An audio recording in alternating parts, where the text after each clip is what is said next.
latch dropped while my back was turned. That's the only reason it happened. 1 second of inattention. And my granddaughter was locked inside a wooden grain chest in my dead mother's barn, screaming my name. I want you to understand something before I tell you the rest of this. I am 63 years old. I retired from 38 years as a licensed electrician in central Indiana 18 months ago. I have replaced circuit breakers in condemned buildings, crawled through attic spaces in July heat, worked live panels that could have stopped my heart 6 times over. I have seen things on job sites that would turn your stomach. I thought I was past the age of being terrified. I was wrong. My mother passed away on a Tuesday in February. Eleanor Calloway, 81 years old, died in her sleep in the same farmhouse where she had been born and raised, and where she had raised me and my sister Patricia. Peaceful? They said. She wouldn't have felt a thing. I stood in that hospital corridor and nodded and tried to feel something other than the hollow numbness that had lived in my chest for most of my adult life whenever her name came up.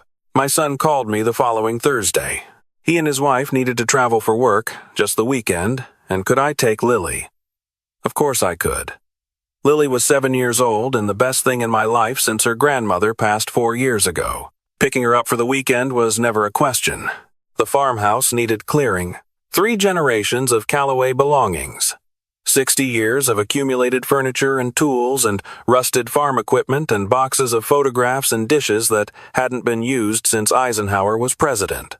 My sister Patricia lived in Phoenix. She'd said she would fly out in 3 weeks to help, but the estate attorney needed an inventory by the end of the month. I figured I could start without her. Take Lily out to the old house, let her run around the property while I went through the rooms, make a weekend of it. It was early March, cold but clear, the ground still hard. Lily loved the farm. She had visited it twice before, both times with her parents, and she talked about the barn cats and the old tractor and the creek behind the property the way kids talk about theme parks. I told her to stay close, told her not to go in the barn alone. She nodded with the absolute sincerity of a 7-year-old who has already decided to do exactly what she wants. I was in the kitchen going through my mother's cabinets when I heard her. Not a playing scream, not a stub-your-toe scream. A trapped scream. The kind that has real fear underneath it. I was through the back door before I consciously decided to move. The barn doors were open, winter light cutting through the gaps in the old siding. I followed the screaming to the far corner, behind the stacked bales of old hay that nobody had used in 15 years. The grain chest was there. A large wooden storage box my grandfather had built sometime in the 50s, solid oak, the size of a trunk, used for decades to store seed corn and now used for nothing except collecting dust. The lid had a simple iron latch on the outside. The latch was down. Lily was inside. I threw it open. She came up like a swimmer breaking the surface, grabbing my jacket, shaking. "Grandpa? Grandpa? The dark? I know, sweetheart, I've got you." She was cold and dusty and shaking hard, but she hadn't been in there long, no more than 5 or 10 minutes by my estimate. She'd been exploring, she told me between hiccups. She'd climbed in to see how big it was and the lid had fallen and the latch had caught. Simple as that. I held her until she stopped trembling, carried her outside into the sunlight. We sat on the old fence rail and I kept my arm around her until her breathing slowed down. She smelled like sawdust and old wood. Then she pointed. "Grandpa, what's that door?" She was pointing at the storm cellar entrance on the north side of the barn.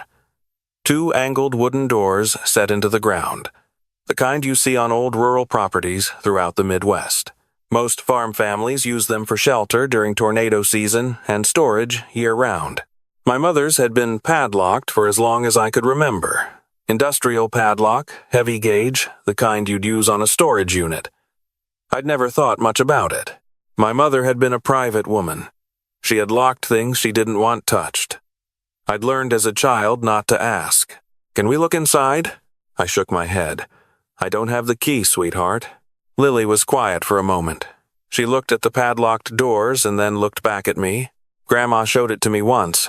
Last summer, when Mom and Dad went to look at the horses, She said that's where the ones who didn't listen end up, the ones who didn't obey. She said they don't come back out. I stared at my granddaughter. What exactly did she say? She said, good children don't need to see what's inside. She said if I was ever bad, I'd find out. She squeezed my hand really tight when she said it. It scared me, Grandpa. I didn't tell Mom because I didn't want Mom to be sad. My mother had said those words to a 7-year-old child. The same words, I realized, standing there in the cold Indiana morning, that she had said to me when I was no older than Lily. Don't make me show you what's in there, Franklin. You won't like it. Be good and you'll never have to find out. I had been good. My whole childhood, I had been relentlessly, exhaustingly good. I had absorbed that warning like a bone absorbs a fracture and carried it for 50 years without examining it. I put Lily in my truck with the heat running. I told her to stay put, to keep the doors locked, that I'd be right outside. I need to check something. I went back to the barn. There was a crowbar in my mother's old tool chest, right where it had always been.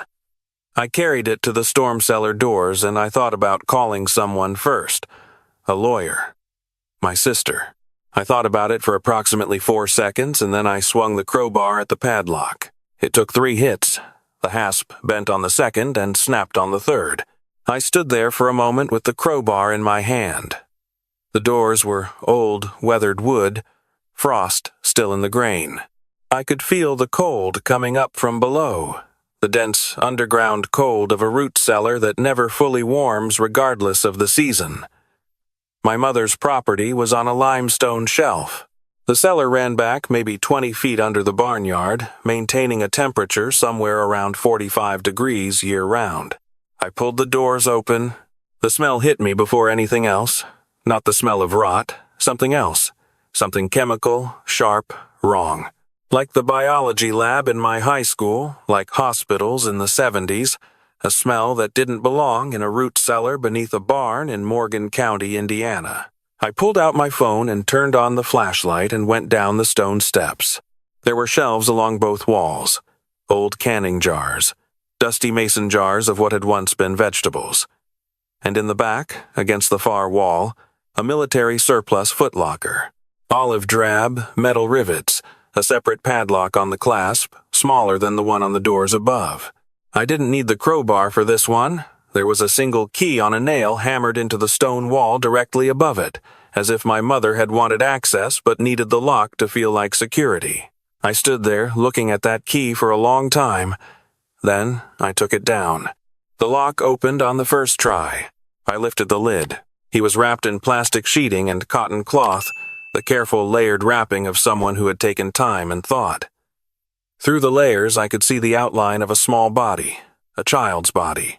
Around the plastic were moth cakes and packets of something chemical, the source of the formaldehyde smell, preserving what the cool, constant temperature of the limestone cellar had helped maintain for a very long time.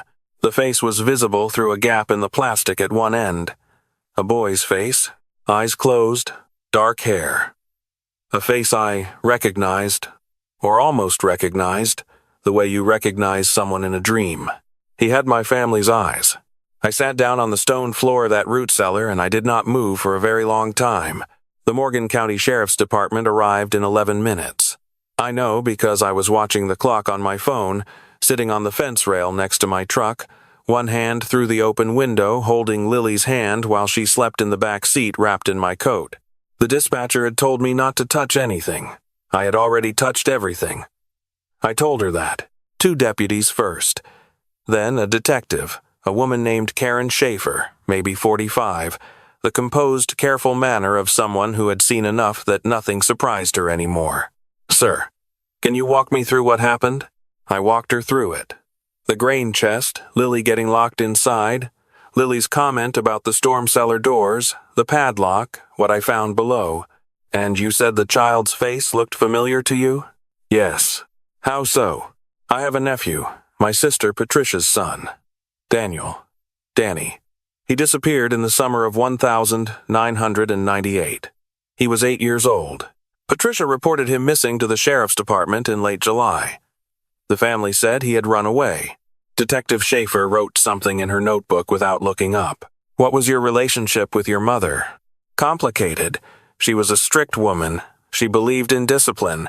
When we were children, she was, I paused. She was hard. Not warm. She punished harshly. But I never thought. I stopped. I never thought she was capable of this. You haven't been able to positively identify the remains. No, I know that. But Detective, he looks like us. He looks like my family. And my mother put a padlock on those doors before Danny disappeared. I remember the padlock being there. I just never asked why. She looked at me steadily. Mr. Calloway, I need you to call your sister. Patricia answered on the second ring. She was 3 time zones away, early afternoon in Phoenix, and I could hear the particular brightness in her voice when she saw it was me calling, the sound of someone happy to hear from family they don't talk to enough. It took me a moment to know how to start. Pat, I need to ask you something, and I need you to tell me the truth. Not the family version. The truth. Silence. What is it, Frank? I went to the farmhouse today to start clearing it out. I found something in the root cellar, the cellar in the barn, the one that's always been locked. More silence. A different kind of silence. Pat, the boy in Mom's root cellar. Is it Danny? She didn't answer for a very long time. When she finally spoke, her voice had changed completely. Not the bright afternoon voice. Something smaller. Something that sounded like a woman who had been carrying a weight for 27 years. I don't know for certain, she said. I've told myself I don't know. For 27 years I've told myself that. When did you suspect? The week after Danny disappeared. I was at Mom's helping her with something, I can't even remember what, and I went out to the barn, and the lock was new. Brand new padlock, still had the sticker on it, the kind you buy at the hardware store. I asked her about it, and she said she was keeping some equipment down there and it was none of my business. Her voice was her punishment voice. You know the one. I knew the one. I didn't ask again, she said. I told myself Danny had run away. The police found a boy matching his description in Cincinnati a week later. They followed that lead and never closed it out. I held on to that. I needed something to hold on to. I had 2 other kids, Frank. I was scared. I understand. I should have asked. I should have pushed harder. I should have. Pat, I should have saved him, Frank. I should have. She was crying now. I sat with the phone against my ear in the cold Morgan County afternoon, and I let her cry, and I thought about the farmhouse behind me and the woman who had raised us inside it. Eleanor Calloway. Church-going woman. Good neighbor. Never missed a potluck. Buried a son and told everyone he had run away. We needed dental records to confirm. The Morgan County Sheriff coordinated with the Indiana State Police, and the confirmation came 4 days later. Daniel James Holloway, age 8. Patricia's son. My nephew. Gone since July 22, 1998. Cause of death. Blunt force trauma to the cranium, consistent with a heavy object. The medical examiner estimated he had died within hours of being reported missing. The formaldehyde packets, replaced regularly over the years based on what investigators found in my mother's house receipts, had preserved him far beyond what the cold cellar alone could have managed. My mother had kept drugstore receipts for the preservative chemicals going back to 1999, filed neatly in her household expense folders between the electric bills and the grocery store records. She had kept her ledgers the way she had kept everything. Organized, controlled, meticulous. She would have hated being caught. She died before that could happen. I drove back to Indianapolis that Sunday night. My son met me at the door of my apartment with Lily already in her pajamas, sleepy and quiet. He looked at my face and didn't ask any questions right away. Just handed me a cup of coffee and sat across the kitchen table. I told him everything. He sat without speaking for a long time after I finished. How is Aunt Patricia? I talked to her this afternoon. She's coming to Indiana next week. She wants to be here. Is she okay? No, she's not. She wasn't. But she came, and that mattered.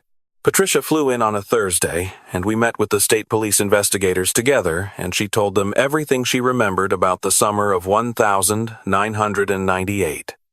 Danny had been having a hard time. He was a spirited child, easily distracted, the kind of boy who forgot instructions and lost things and knocked over glasses at dinner. Patricia's first husband, Danny's father, had walked out 18 months earlier. Money was tight. She'd been working double shifts. She had been leaning on my mother for childcare more than she should have. The day Danny disappeared had been a Saturday. Patricia was working. She dropped Danny at my mother's in the morning and picked up a message from my mother on her answering machine that evening. Danny ran away. I tried to stop him, but he was upset, and he ran. I called the police. "I'm so sorry, Patricia. You know how he could be." That was the message. 47 words. Patricia had played it so many times she still had it memorized. He had broken a lamp, the investigators believed. One of my mother's good lamps.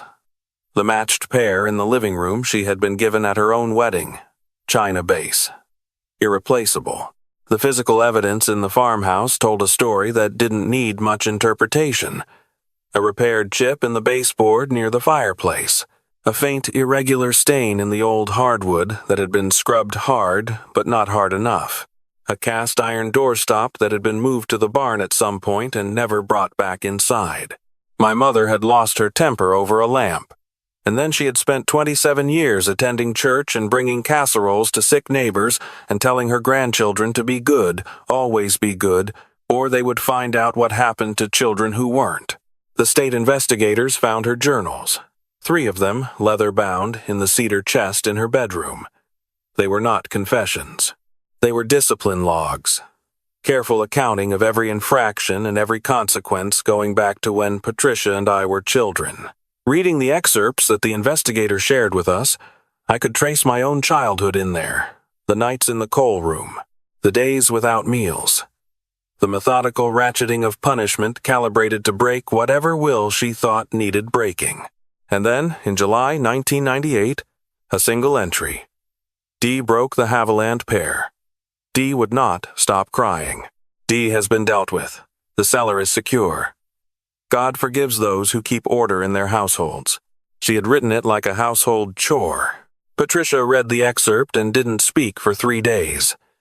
When she finally called me, her voice was flat and careful, the voice of someone picking through wreckage. "I used to make excuses for her," she said. "Even after everything. I used to tell myself she was from a different time, different standards of parenting. People didn't know better back then. I made those excuses all the way through until Danny died. And then I kept making them because the alternative was something I couldn't live with. You were scared of her. I was scared of her my whole life, Frank. You were too. Don't pretend you weren't." She was right. I had been. I had been a good boy my entire childhood out of the pure animal fear of what waited in that cellar for bad ones. And because I had been good, and because I had grown up and moved away and built a life at some careful distance from the farmhouse, I had told myself the fear was just a childhood thing, a quirk of memory. Old houses feel darker when you're small. I had a granddaughter who had been put inside a grain chest. Not as punishment. Not deliberately. The latch had just fallen. But she had been inside that barn in the first place because I had brought her to my mother's property, and my mother had already whispered threats to her about what was behind those doors, had already planted the same seed she had planted in me 50 years ago. The thing about the kind of fear my mother built in people is that it doesn't announce itself. It just lives inside you and shapes every decision you make, and you call it cautiousness or practicality or respect for authority, and you never examine where it came from until something forces you to. Lily forced me to. She was fine. By the following Tuesday, she had processed the grain chest incident the way 7-year-olds process things, which is to say, she told the story dramatically to everyone at school and then moved on. But she had nightmares for 2 weeks. She'd wake up calling for her mother, and I'd hear about it from my son on the phone, and I'd sit in my apartment in the dark thinking about the voices of children calling for someone to come. Danny calling for Patricia, I thought. In that cellar. Before the end. I thought about that more than I should have. The Morgan County prosecutor filed charges posthumously where statute of limitations did not apply, primarily to establish the official record. There would be no trial. My mother was beyond reach. But the filing mattered because it made the truth official, the kind of official that couldn't be contested or revised. Daniel James Holloway had not run away. He had been killed in his grandmother's living room and hidden in her cellar for 27 years, and the woman who hid him had gone to his memorial service and cried in the front row and accepted condolences from people who had no idea. The indictment listed 12 other instances of physical abuse against Patricia and me that the journals documented. Nothing that resulted in hospitalization. Nothing that anyone had ever reported. The kind of abuse that leaves no visible marks on the body and enormous invisible ones on everything else. Patricia and I took Danny's remains to a cemetery in the town where Patricia still had family on her father's side. There was a service, 15 people. Patricia's 2 surviving children, grown now with families of their own, sat in the front row and held their mother's hands, and I watched my sister cry for a son she had grieved twice, once when she was told he'd run away, and once when she learned the truth. The second grief was bigger. It had more of the real thing in it. I placed a photograph on the casket. It was one I found in my mother's house during the inventory, in a shoebox under her bed, and at first, I almost didn't take it. But I did. It showed Danny at what looked like a summer birthday party, probably 6 years old, wearing a paper crown and laughing at something off camera. The uncomplicated laugh of a child who does not yet know what the world contains. He deserved better than what he got. He deserved the kind of noise a 6-year-old makes at a birthday party for the rest of his life. After the service, Patricia and I sat in my rental car in the cemetery parking lot for a long time without going anywhere. The heat was running. Outside the windows, the Indiana winter had gone pale and quiet. She said, "Do you think Lily will be okay?" "Lily is doing fine," I told her. "She's a tough kid. She got that from somewhere." I looked at my sister. She was 60 years old, fine gray in her hair, the careful posture of a woman who had held herself together by effort for most of her adult life. I thought about what it had cost her, those 27 years of chosen ignorance, the weight of a thing you suspect but can't afford to know. "Pat, what happened to Danny wasn't your fault. I left my son at that woman's house. Frank, you trusted your mother with your child. That's a reasonable thing to do." She looked out the window. "I've been in therapy since September," she said quietly. "My therapist says the same thing. I'm working on believing it." "Keep working on it," I said. "It's worth getting there." She let out a breath that was almost a laugh. The thing about surviving a hard childhood is it makes you very stubborn about the things that matter. "I believe that. I've had to." I drove back to Indianapolis that night. My son and his wife had dinner waiting. Lily came running when I opened the door and attached herself to my leg and demanded to know if I brought her anything from the cemetery, and I told her, "No, you don't bring things from cemeteries," and she thought about that seriously for a moment and then asked if we could watch dinosaur documentaries. We watched 2 episodes. She fell asleep against my shoulder on the couch, and I sat in the blue light of the television with my hand on top of her head. She weighs 44 pounds. I know because she had her checkup last month and announced the number to me with enormous pride, like it was an achievement she had been working toward. 44 pounds of future, of everything that can still happen to a person if you keep them safe long enough for it to happen. That's what I keep coming back to in the months since. Not the grain chest, not the padlock, not the cellar or the footlocker or what I found inside it. I keep coming back to 44 pounds of future. Danny never got to 44. He was 52 pounds when he was lost. His medical records showed that, and I don't know why I fixated on that detail except that it puts a physical fact to what was taken. A small, specific, irreplaceable weight. I sold the farmhouse. I couldn't keep it. The proceeds went to a child welfare organization in Morgan County, the kind that advocates for children in neglectful or abusive homes and makes the kind of noise about their situations that nobody made about Danny or Patricia or me when we needed it. I don't know if it's enough. It's what I could do. I want to tell you something before I finish.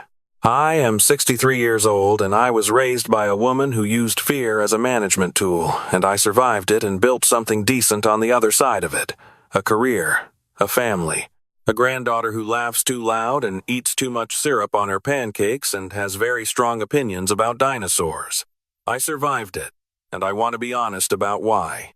Because I was good enough and lucky enough, and Danny was not. Danny knocked over the wrong thing on the wrong day, and he ran out of runway before he had a chance to find out who he could have been. That is not justice. It is just what happened. The children in your life who are afraid, who flinch, who have nightmares they can't explain, who tense up when certain adults enter the room, those children are trying to tell you something. They may not have the words. They may not even understand what they're trying to tell you. But it's in their bodies and it's in their silences, and it is absolutely audible if you are paying the right kind of attention.